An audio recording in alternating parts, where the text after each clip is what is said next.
You're listening to PetLifeRadio.com.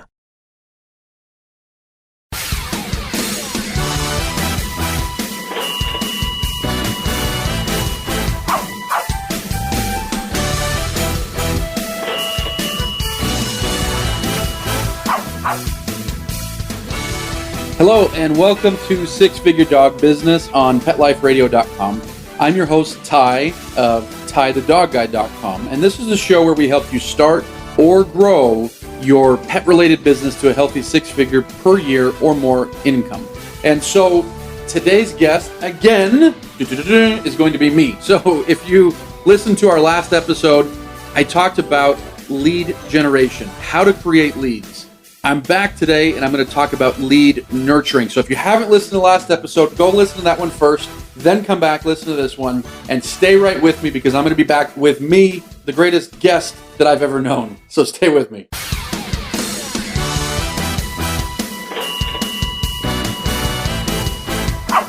Sit. Stay. We'll be right back after a short pause.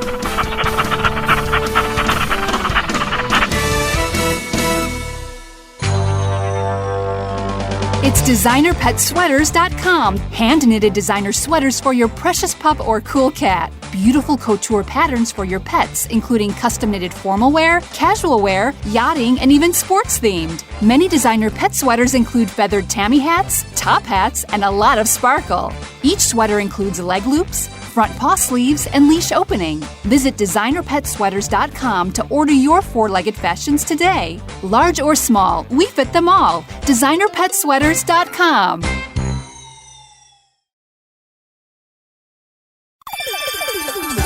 Let's talk pets on PetLifeRadio.com.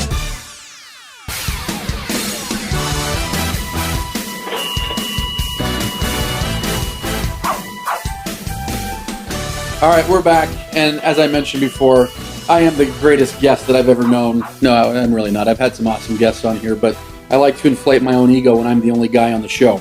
I'm thrilled to be here today because I had a really great reaction to our last podcast. I had a lot of folks write in and tell me that they really enjoyed the last podcast on lead generation. Lead generation is the core of most business. Well, it's the core of all business, really, right? But it's one thing that's overlooked. You know, so often folks just say, well, let me put out my website and put my phone number, my contact information. And so in that sense, they are doing lead generation, of course, but they're not approaching lead generation from a systematic, scientific way that says, okay, if I do this, then I do this. If I do this, then this will happen. If I do this, then that will happen. And measure those things and tweak along the way. But obviously, what comes up is when you're doing lead generation is what do we do once we have those leads? And this is, again, where a lot of people kind of fumble the ball. You know, they get the lead and they don't treat it properly.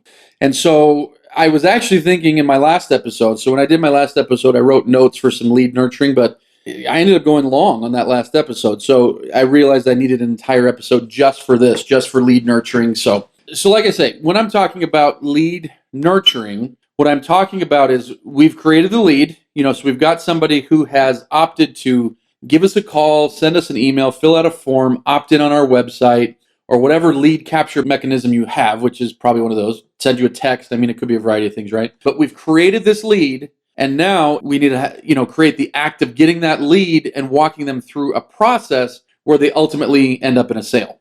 And again, there's going to be people that will find you and their need is so great. They need a dog trainer so bad. They need a pet sitter so bad. They need a dog walker so bad.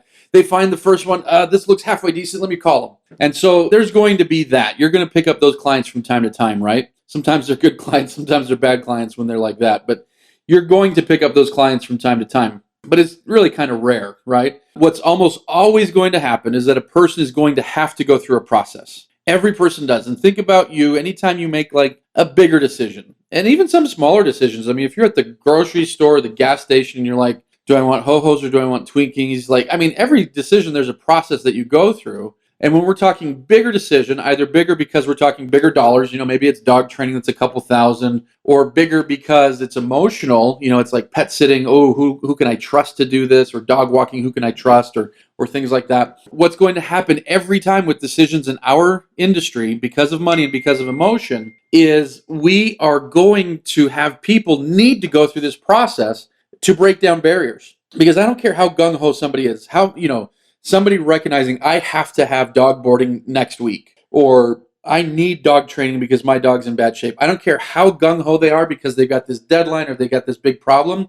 Every prospect, every dog owner is going to do their research with boundaries, with barriers already set up, where they're already thinking, okay, this person needs to kind of convince me, my money needs to go somewhere valuable. My time needs to go somewhere valuable. My dog has to go somewhere that I can trust, things like that. So everyone's coming in with these boundaries. And you can't simply be the guy that says, I have dog training. It's $1,000. Pay me. You have to break down those boundaries in an ethical way. They have to come down in order for that person to be a client. And like I say, that's not a bad thing. That's not a manipulative thing. Because think about any bigger decision you've made, whether it's, buying a couple $1,000 package at a gym for a personal trainer. You had barriers going into that. Or buying a car. You had barriers going into that. Or anything. You have mental, emotional, logical barriers that need to be satisfied before they can come down. So if you're attempting to nurture your prospects by simply putting content out there, meaning here's my stuff, come buy it, and hoping people find it, consume it, and arrive at the conclusion that you want, if you're hoping for that, it can happen. But when you do it that way, you have to put an enormous amount of content out there. And in fact, I call it the spray and pray method. The spray and pray method is where you say, let me throw a ton of stuff out there and hopefully it eventually hits the right person. And like I say, spray and pray works in the sense that you will get clients that way, but it's also the least efficient way. It's the least efficient way to get prospects by just throwing out a ton of content, volumes and volumes of content, and hoping that your prospects are going to nurture themselves. People will nurture themselves, but they have to do it with a lot of content. My opinion and my belief is that if you're strategic about client nurturing, if you're strategic about this process, you can spend way less of your time, be much more laser focused, put in less effort, but also be gaining better results. So that's what I found in my business. And that's what I'm going to share with you today is how you can nurture prospects in that way. Now, I'm going to cover several areas that I currently use or have used, based on different campaigns or based on different things that I'm doing. I'm going to share a lot of what I use day in, day out to nurture clients. But I want to be upfront that this is in no way like an exhaustive list. It's not that, hey, this is the only way to nurture a client. This is just my way. And my method falls basically into, I was kind of writing out my notes and I found 4 main categories. And again, I'm sure I actually probably do more than this, but and now that I'm thinking about it, I know I've done more than this. But my 4 main categories are email, phone, social media, and continued content. So let me jump into those and I can tell you exactly how I run my business and how we do things. So when I'm talking about email, the first thing I am going to recommend to you is that you get yourself an autoresponder. And I talk about autoresponders at times on here, but what an autoresponder is it's a system where it's a software, I guess, right? Yeah, I guess it's a software. Typically, it's a monthly ongoing fee. There are some free ones. I'll talk about a few here in a second. But get an autoresponder. And what it does is it allows you to do a lot of things. But one basic thing that allows you to do is create code that says that you can put something on your website. And again, I talked about this last time in the last podcast on lead generation. You can put code on your website that says, hey, opt in here and get our newsletter, or opt in here and get pricing, or opt in here and get whatever, blah, blah, blah. And when somebody enters their information, that information goes into the autoresponder and is stored there safely and securely. And it allows you to do various things. You can email them, it's a series. And what a series is, let's say somebody, opts in to get your newsletter. Well, you can just have automated newsletters go out or what have you. Or you can send out what's called an email blast, where every week, for example, I send out a newsletter. So to all 28,000 people that are currently on my list, every week, boom, here's a big newsletter. And so you can have these automated things, you can have blast things. But anyways, like I say, I always recommend getting an autoresponder because lead nurturing, a big part for me is automated. Because if you're going to grow a business and you're going to get more leads, there's pieces of that nurturing process that that should be manual, but there's also big pieces that should be automated. Because otherwise you're spending all your time on your leads. And frankly, I don't want to do that. I'm not lazy. I work hard, but I want to work hard on things that pay me, the biggest dividends. And so a few autoresponders, there's MailChimp. MailChimp is one that I put several clients on, and it's free until you get to a certain amount of names. I do think the free version is limited. It doesn't give you everything. But anyways, if you are absolutely just like stressed about budget, I might do MailChimp. And then, if you're not as stressed about budget, you could still do MailChimp and just start with one of their paid packages, which gives you more names and more options. Aweber is another one. AWEBER.com is another one. GetResponse is another one. And so those are a few of the more common ones that folks use. There's bigger autoresponders that are combined with CRMs. I use one called Ontraport, ONTRAPORT.com. There's one called Infusionsoft. There's one called ActiveCampaign. And so anyways, Google autoresponder or look up the ones that I've mentioned there, but get an autoresponder because it allows you to do those two things I talked about. It allows you to set up automated sequences that do an enormous amount of nurturing on your behalf. And it also allows you to do broadcasts or newsletters that also allow you to do nurturing. But, like for example, today I nurtured 28,000 leads, and I sent out an offer on things that we were doing. And it took me about an hour to write my newsletter, and that was about it. But what I like to do, because I've done a lot of email marketing over the years, and the way that I found it most effective for myself and for clients that I've taught this to is storytelling. So storytelling for me comes in two forms. Now, let me kind of back up a second and explain why storytelling is so powerful. Now, when you're dealing with pets, when you're dealing with bigger dollars, when you're dealing with people's dogs, cats, whatever, when you're dealing with these things, you're dealing with a lot of emotion. And so people need to know that the person they're dealing with or the company they're dealing with, and both essentially, are people that they like, people that they know, people that they trust, people that they want to trust with their animals. And so you're not going to create that by just simply, a website that's bare bones. You're going to create that by interacting with them.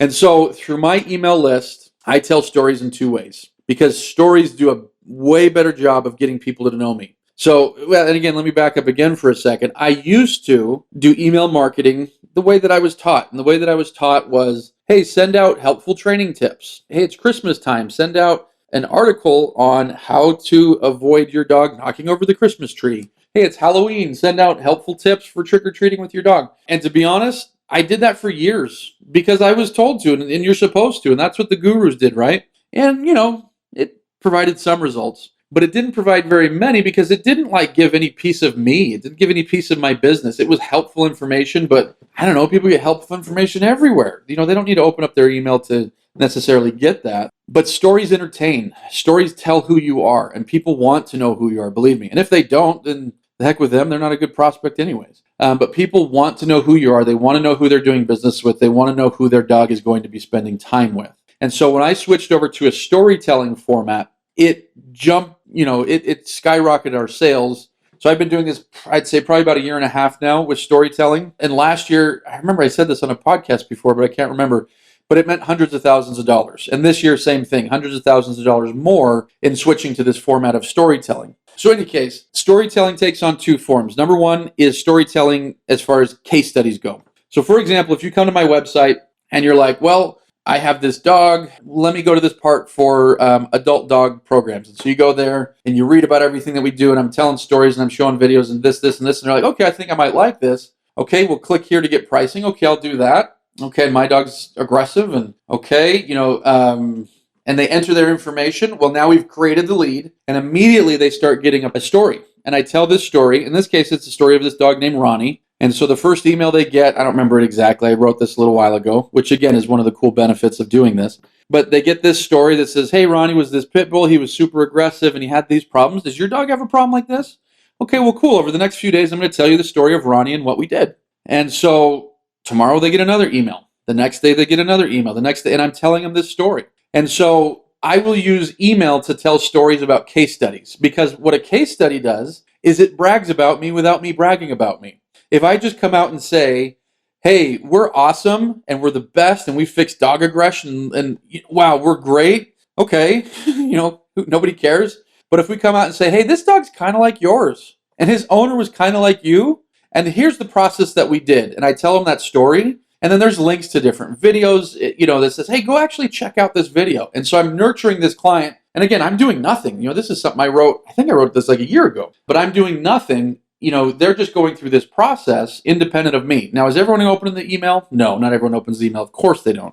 On stuff like this, we might get 50 to 60% open rates, which is actually huge. And that goes down the longer they are on the list, to be honest. But anyways, what happens is they are being nurtured without me doing a darn thing. And they are learning about our methods without me coming out and saying, here's an article about our methods. And they're learning about the results that we get without me coming out and saying, here's the results. I'm simply telling a story. Stories allow us to put ourselves into them, and they allow us to relate to them. And so it's huge. And so that's the first part of me telling stories through email. I'm going to take a break. When I come back, I'm going to tell you the second format that I use for telling stories in email. Stay right with me.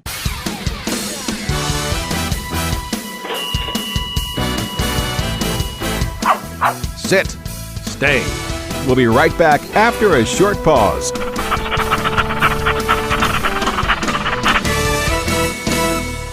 The young lady from the rescue delivered happy, and I panicked. He was missing hair, stinky, scabby, and I thought, what did I get us into? The cause of his issue was poor nutrition. It was neglect. The other owners didn't care enough about him to give him the nutrition he needed. But I have a vet that I trust, and she recommended Dinovite. DINOVITE.com. I ordered the first 90-day supply, and within a couple weeks, his skin started clearing up. He didn't smell. He had more energy. He just had a glow and a bounce about him. We've been using Dinovite for the last year, and Happy the rescue dog is Happy the healthy dog. I tell all my friends who have rescues to give their dog the chance at a new start with Dinovite. It's going to pay off for you and your dog for years to come. 859-428-1000. 859-428-1000. DINOVITE.com. Are you having trouble getting the word out about your new pet product or invention? Let Whitegate PR open the gate to your marketing and public relations efforts. We've been specializing in public relations in the pet industry for over a decade. From press releases to media relations and publicity to pet trade shows and launch events to social media, the pet-friendly team at Whitegate PR has you covered. If you listen to the wise words of Bill Gates, he says, if I had $1 left, I'd spend it on PR. Learn more at whitegatepr.com. Let's talk pets. Let's talk pets On Pet Life Radio. Pet Life Radio. PetLifeRadio.com.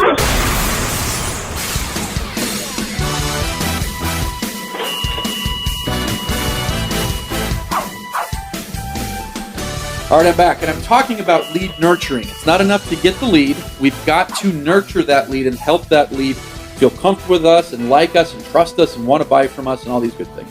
And so the thing that is huge for me is email marketing. And I know people today are like, email marketing is dead. Guess what? Email marketing still accounts for more sales than all of social media marketing combined. And so when you consider all the money that goes into Facebook marketing, all the money that goes into Pinterest marketing, all the money goes into Twitter marketing, email marketing still outpulls all of those combined and probably will continue to do so for a long time. Email still works, and it works way better for me telling stories. And so, in fact, I remember it was a couple years ago, I was talking about email marketing on a Facebook group with other dog trainers, and I said, shoot, I had this person by today, and, I looked at their contact in my system, and they've received 50-something emails from me. And someone was like, if I receive 50-something emails from you, I would hate you and never want to, and I was like, well, good thing you're not on my list then, because most of the people that buy from me have had at least 10 emails, and many of the people that have bought from me have had dozens, and some of them have had more than 100 emails. And so there's some people that have bought from me that entered my list 2 years ago and have received over 100 emails and finally decided to take the leap and spend the couple $1,000s with us. So that doesn't happen without lead nurturing. And in my case, it's just a regular newsletter that I'm putting out anyways. And so, but it's just capturing, people's attention and bringing them into, bringing them back into our business and keeping us top of mind with them. So email marketing is absolutely huge. Don't overlook it. Don't pretend it doesn't exist. Don't think it doesn't work in 2016. Don't think it doesn't work in 2017. So I was mentioning that I tell stories two different ways. One is the story of this dog. Here's what happened with this dog. Now, you could do the same thing, the story of this owner, the story of this situation, the story of this, essentially just talking about how you solve a problem. Taking something very common that you see and telling the story of how you solve that problem. And that's one way that I do storytelling in email, which is huge. The other way is simply telling stories. And so every week, and if folks that are on my email list, if you're not on my email list, go get on my email list so that one day I can hopefully sell you something too. Haha, just joking, but not really. But anyways, go head over to TyTheDogGuy.com, and on the bottom there's a newsletter. I mean, there's a bunch of ways people get on my list, but you can get on my newsletter list that way. But every week I send out a newsletter to my 28,000 people, and I tell a story. So today, for example, I'm recording this on a Tuesday. I send it out every Tuesday, and today I sent out this story about me being in Little League Baseball, and I hit a home run. It was a back-to-back home run. I hit one after the other guy, and I ran around the bases, and I got so distracted from all of my teammates cheering for me that I didn't touch home plate. I was only 8 years old. Give me a break. And the embarrassment that I felt when the coach had to drag me back onto the diamond and make me touch home plate. So that was the story I told. And then I related it to a dog training principle. Sometimes I'm going to tell a story about what happened when I went to the beach, or what happened when I was, doing this or that. And so I tell stories about my life, and a few things happen. People are entertained. I get people all the time that email me and say, I know these are promotional emails, but I open them every week. These are funny. I enjoy them. So that people are entertained. And frankly, a lot of people buy from me because they're more entertained by me than they are by the next dog trainer. Now, I happen to believe that we're better than the next dog trainer, but they're just buying because they're more entertained. And that happens all the time. And so being able to nurture people with entertainment is huge and should not be overlooked, that you should be entertaining people. You don't have to have a goofy, fun personality or a big sense of humor, but you can entertain people. You just have to figure out your way. My way, I use humor, and I'm goofy and self-deprecating and stuff like that, and that works. My way might not work for you. You need to find your own way to be entertaining. But like I say, people are entertained, but they're also informed, but they're also kept top of mind. Our business is one that, like I say, sometimes people, they call and they got to buy right now because they've got a big problem. But oftentimes people, even with big problems, will take forever to decide because they've got so much going on in their life. Their whole life isn't their dog. They've got a job, and they've got kids, and they've got activities, and they know they need to get the dog trained. Just like they know they got to clean out the gutters, which will probably take them 4 months to do the gutters. They know they've got stuff to do. It's just a matter of how they prioritize it. And so my way of lead nurturing is they've got an automated sequence. So for that first month when they become a lead, I send them all these emails that tell them different stories and share with them various things. And then they're on my email list. And so they get emailed about this funny story, and I stay top of mind. The phrase that I like to use is TOMA, top of mind awareness, TOMA. You want to maintain TOMA, because if you maintain top of mind awareness, whether it's 2 weeks later or 2 years later, if you're the guy that's been in front of them the whole time and it didn't really take you anything other than sending out an email here and there, you're going to get that business. I mean, your chances of getting that business are way higher. And again, this is a way to nurture those leads is through email. So I've taken the lion's share of the time talking about email, and there's a reason for that. Because email is so powerful. Almost no dog trainers use it. Like if you look at 100 dog training websites from just dog trainers, you're going to find maybe one that's using email marketing, if that. And it was maybe mine. And if you take another 100, you'll probably find none. Same thing for dog walkers, pet sitters, groomers, veterinarians. No, some veterinarians are getting better at this, actually. I'm on a couple veterinarians list now that I think about it, and I do get emails from veterinarians. But very few people in our industry are doing this. It's cheap to do. It's easy to do, especially like a lot of the series. You can set them up. And like I say, I set up those emails a year and a half ago. I mean, I've set up a bunch over the years. I think my new one's been about a year that I've been running a new one. I set it up a year ago, and it has sold hundreds of thousands of dollars, fairly hands-off on my part. I mean, that's been a big component. So email marketing's huge. Do it. Stop saying no. Just do it. All right. So next thing I want to talk about is phone. And so I'm going from automated to manual here. So I like to do as much automated stuff as I can, but the reality is to nurture a lead, there has to be like a piece of you. Now, not everyone uses the phone, so I'm not saying you have to. We do. Other folks will do more of this through video. I know other folks do more through social media, stuff like that. But we do use the phone, even though it can be time consuming, but we do sell mostly over the phone.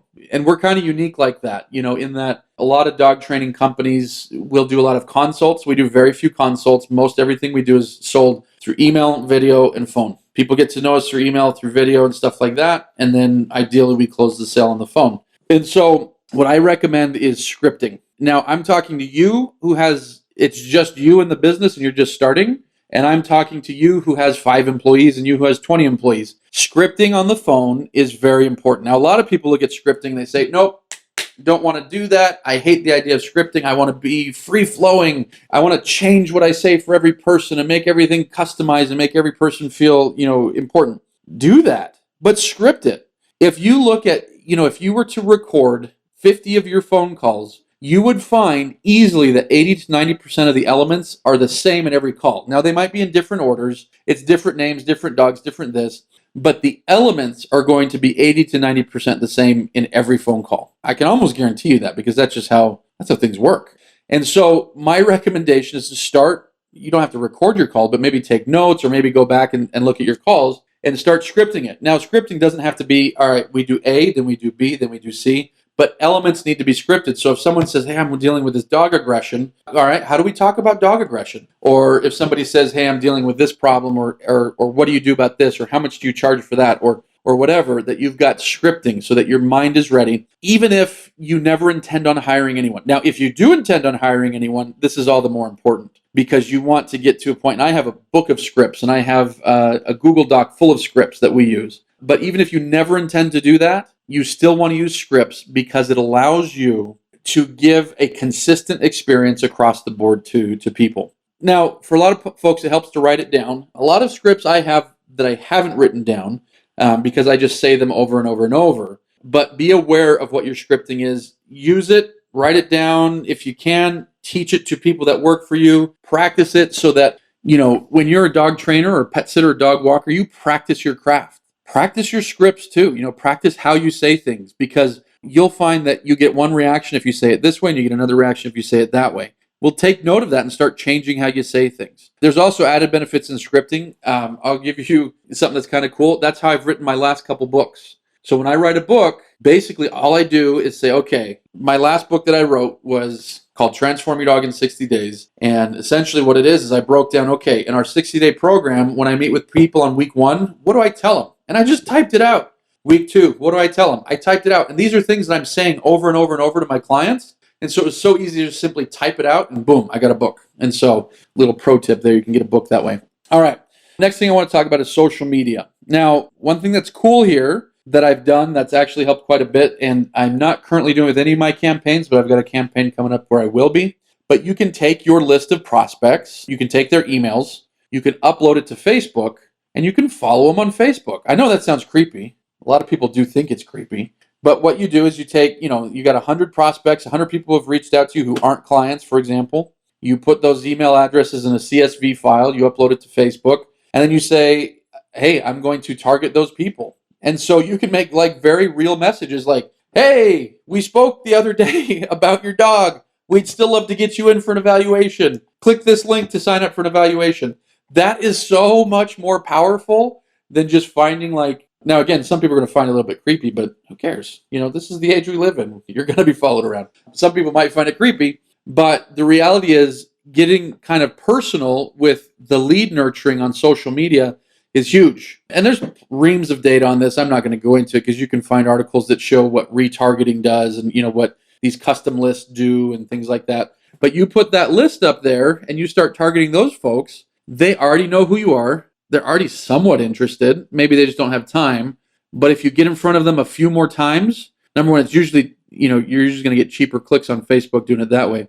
But if you get in front of them a few more times that way, you're going to find that your conversion rates will go up. That people, being in front of them a bunch is going to, keep you TOMA, top of mind awareness. And so yeah, you can use social media in that way. There's services out there where you can, because Facebook's not the only one that does that. You can, there's a company called AdRoll where you can put a pixel on your website and then people hit your website and then, AdRoll is going to place ads on Pinterest and Facebook and Google ads and all sort Twitter ads.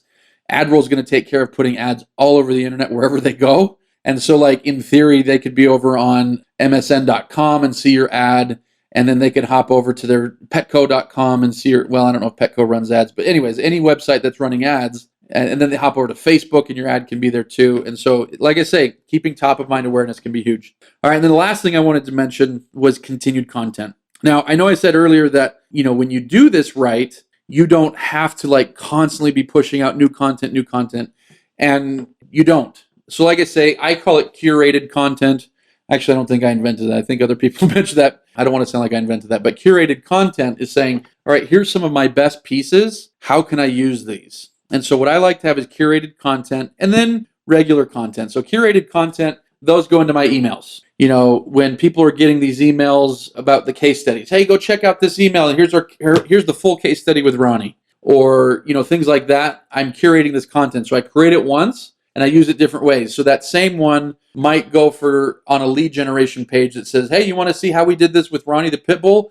Enter your information here, and then you can see the entire case study. And so I'll take one piece of content and I'll use it a variety of different ways to get the lead and to also nurture the lead. But then, like I say, I do like to kind of create little pieces of content. I've started a new thing where I'm doing like daily vlogs / podcast, and my traffic is already going up quite a bit. But anyways, you don't have to always be creating these big content pieces. You can have your stable of curated content pieces, and then from there, just kind of put out cool stuff here or there. And you don't have to break your back to do it if you're being smart and strategic about the content that you do. And it allows you to, through automated means and through manual means, it allows you to nurture these clients. Like I say, it's important to nurture your contacts. It's important to nurture your prospects. One way or the other, they're going to be nurtured in order for them to buy. Now, if you're not actively doing it, it leaves it up to them. And people will, they're going to keep going back to somebody's website, or they're going to keep trying to find more videos or something. So gung-ho people will, but other people are going to need more help. And so if you have systems that are automated / manual, but that are systems, it's going to allow you to nurture that lead so much better, increase your conversion rates, and essentially make more money out of the same effort it took to, so if you're doing, so for right now, if 10 leads come in and you sell 3, well, if you do better lead nurturing and you sell 4 or 5, it took the same amount of effort to get those 10 leads, but now you sold, extra 20% of them or whatever, depending on what we're talking about there. So anyways, bear that in mind. Consider what I've talked about: email, phone, social media, continued content. And if you copy what I'm doing, I definitely know it works, and I definitely know it can work for you too. So thanks for listening today. I recommend that you check out all of our other episodes on PetLifeRadio.com, 6-Figure Dog Business. And while you're there, go to the other shows here. There's a ton of really cool radio shows here on PetLifeRadio.com. And then, of course, make sure to hit my site, TyTheDogGuy.com, for more information on what I do and how I can help you and your business. Thanks for listening. We'll talk to you next time. Let's Talk Pets, every week on demand, only on PetLifeRadio.com.